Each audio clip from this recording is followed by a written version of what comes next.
Hello everyone! Hello learners! Welcome to Philippine Literature in English. My name is Eloida P. Alejandro from Bsed 3D. Now, do you want a story to tell? Okay, very good.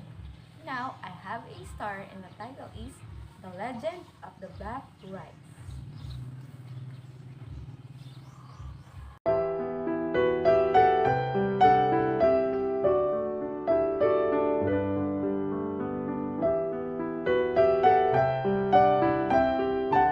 The Legend of the Black Rice.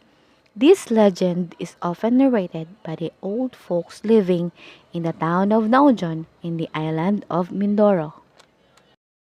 According to them, during the early Spanish times, many merchandises flowing into the country were brought in by the huge galleons coming all the way from Mexico.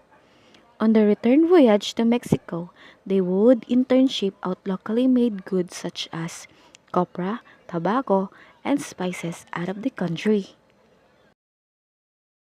One time, one of these galleons carried sacks of rice from Luzon and was to make a stopover in Cebu before heading east all the way to Mexico. As the ship passed by the turbulent waters surrounding Mindoro to reach Cebu, a strong typhoon caught up with it. The ship, with all its men and crew and the cargo of rice, capsized and fell into the bottom of the sea. As time passed by, the whole incident was forgotten by everybody. But there came a time when the village folks of Naujon experienced famine in their lands. The locusts destroyed all their crops that left them with no rice to harvest, upon which they depended on their daily sustenance. Thus, the people, led by the parish priest, thought of conducting prayer vigil. They brought out their patron saint and carried the statue around their village. Wherever they went, the folks and other bystanders would bow down and pray. Early the next morning, the people were awakened by gusty wind and raging rain. Those living close by the seashore had shut off their windows, peeping out once or so from their windows. They were also the first to notice the sudden change in color of the sea.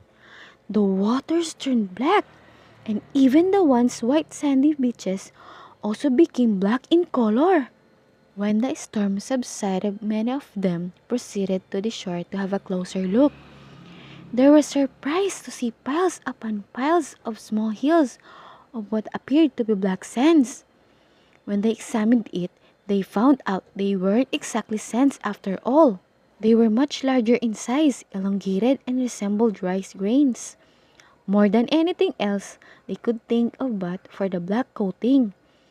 One of them tried tasting it as he popped a few bits into his mouth while everyone watched.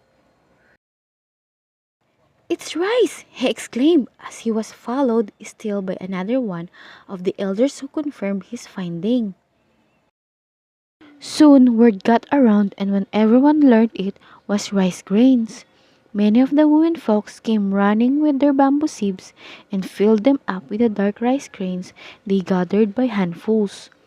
Then they brought it home to strain and filter off the sands that mixed with the grains.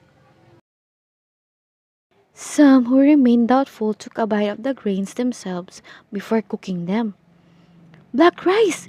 God heard their call and helped. God sent them help and did not abandon the village. Thus, the faith people of Naujan grew deeper. Why the rice turned black remains a mystery to them, but that there was rice when they needed it most was held as a miracle.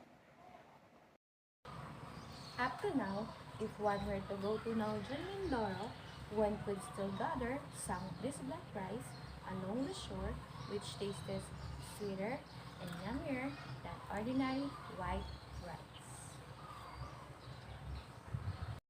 The central moral of the story appears to be a lesson to descendants that they should not forget to be thankful for agricultural produce.